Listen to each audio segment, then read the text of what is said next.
Ministério Público Federal determinou a abertura de inquérito para investigar atos do presidente da Ordem dos Advogados do Brasil, Felipe Santa Cruz. O procurador Caio Vaz Dias requisitou à Polícia Federal a abertura de inquérito policial para investigar os fatos narrados pelo diretor jurídico do Instituto Nacional de Advocacia, Dr. Pierre Lourenço. Ouça trechos do despacho do procurador.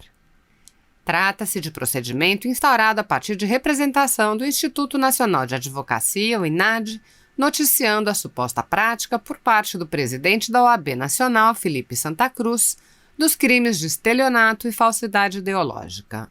Segundo o representante, o representado, em julho e agosto de 2020, teria tentado instituir, às custas da OAB, pagamento de benefício assistencial no valor mensal de R$ 17 mil a Paulo Guimarães, ex-funcionário da OAB, benefício ao qual ele não teria direito.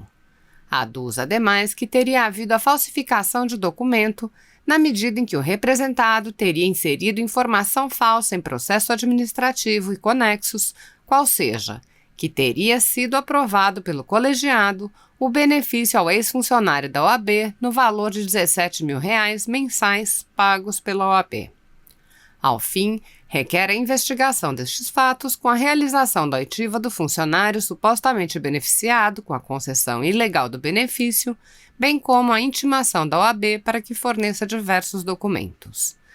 Ao referido procedimento, foi juntada também representação de Sérgio Antunes Lima Júnior, formulada por meio da Sala de Atendimento ao Cidadão, na qual requer a adoção de medidas judiciais para a suspensão do exercício do cargo de presidente da Ordem dos Advogados do Brasil, do ilustre Dr. Felipe Santa Cruz, decorrente de fatos relatados por conselheiros federais da própria instituição e que, em tese, configuram infração penal e ato de improbidade. Aduz que teve deferido pedido de interpelação judicial pela 13ª Vara Federal do Distrito Federal, conforme documentos em anexo. Os fatos aos quais ele se refere foram sintetizados na referida interpelação judicial nos seguintes termos.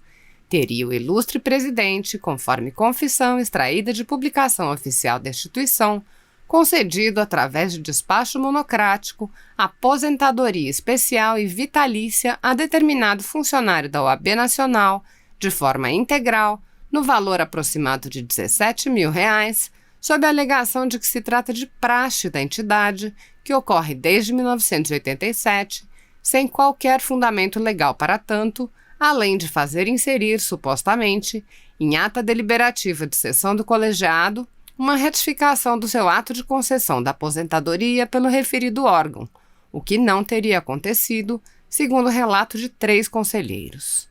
Além das 2 manifestações, o próprio representado, Felipe de Santa Cruz Oliveira Skaletsky, apresentou manifestação sobre os fatos objeto do presente procedimento, requerendo arquivamento do feito.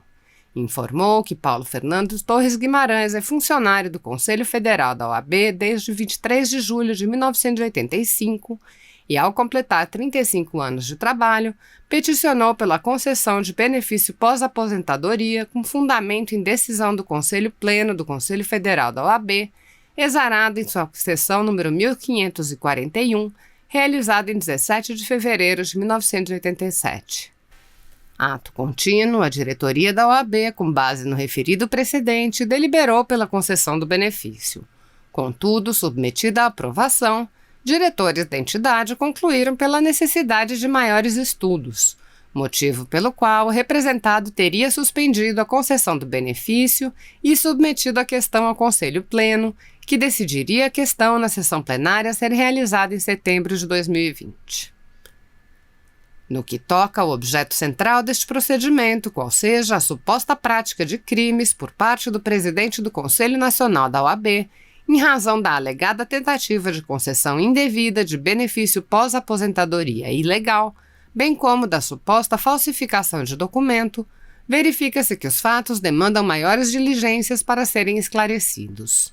Diante disto, determina a requisição à Polícia Federal de instauração de inquérito policial.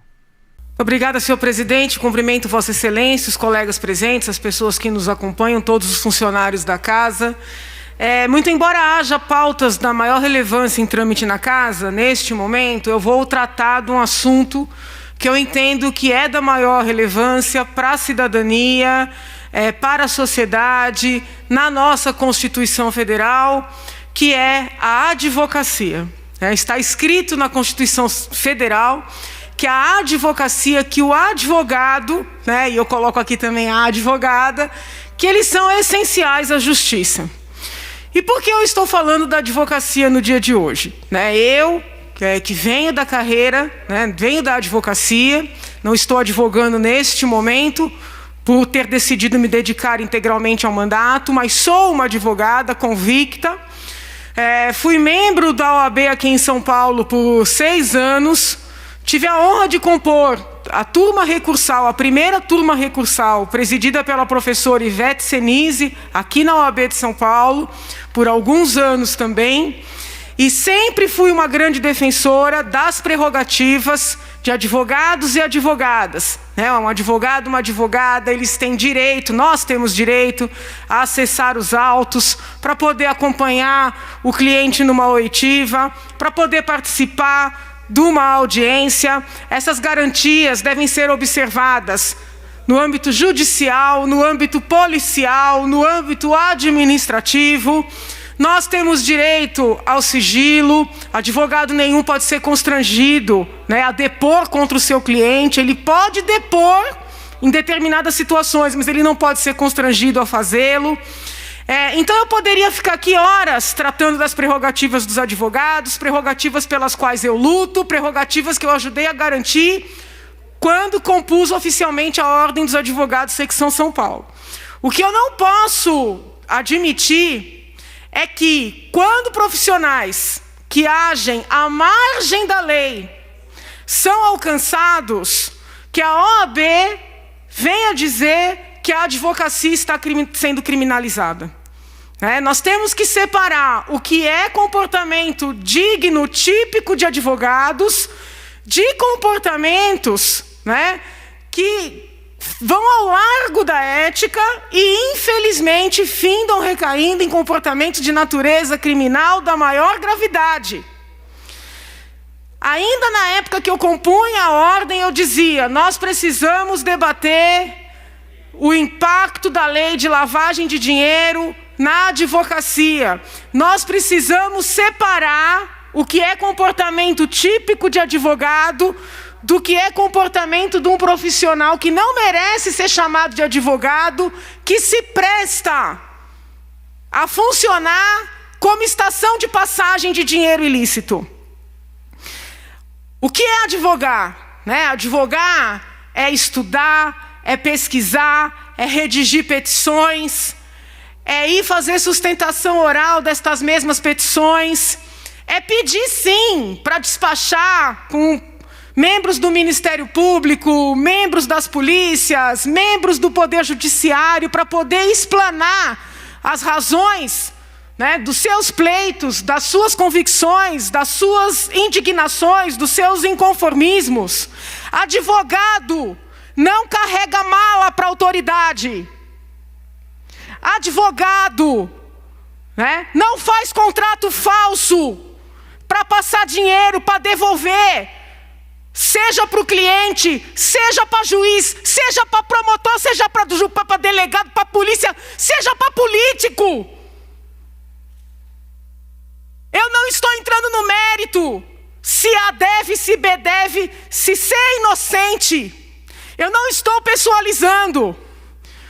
Mas eu, como advogada, venho dizer que quando um advogado que usa carteira, talvez a mais importante que há, para fazer passagem de dinheiro, para lavar dinheiro, para fazer esquema, para comprar ministro, quando ele faz isso, ele acaba com uma carreira digna. E para aqueles que trabalham de verdade, ele é o maior autor de concorrência desleal. Porque por melhor que seja o advogado, ele não tem como concorrer com mala de dinheiro. Não tem petição bem escrita, não tem português bem elaborado, não tem pesquisa bem feita, que faça frente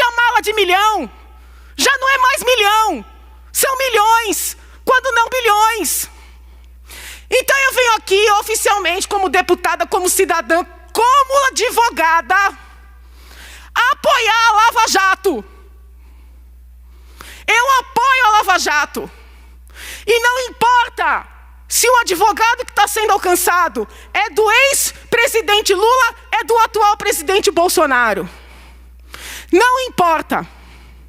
Nós não queremos que a carteira nobre da advocacia seja utilizada para lavagem de dinheiro. E eu fico envergonhada quando a OAB vem a público dizer que a advocacia está sendo criminalizada. O advogado sabe o tanto que trabalha, como é difícil ser contratado, manter a contratação, receber seus honorários, pagar os tributos, prestar contas. E quando chega alguém com mala, e quando chega alguém com esses contratos milionários estranhos, ele passa na frente na hora de despachar com as autoridades. Então eu me sinto representada pela Lava Jato no dia de hoje, engasgada, que eu vivi anos com coisas absurdas. Venho aqui publicamente dizer que a advocacia não é criminalizada quando maus advogados são alcançados. Como a polícia também não é, como o judiciário também não é, quando maus componentes são alcançados. Era isso, senhor presidente.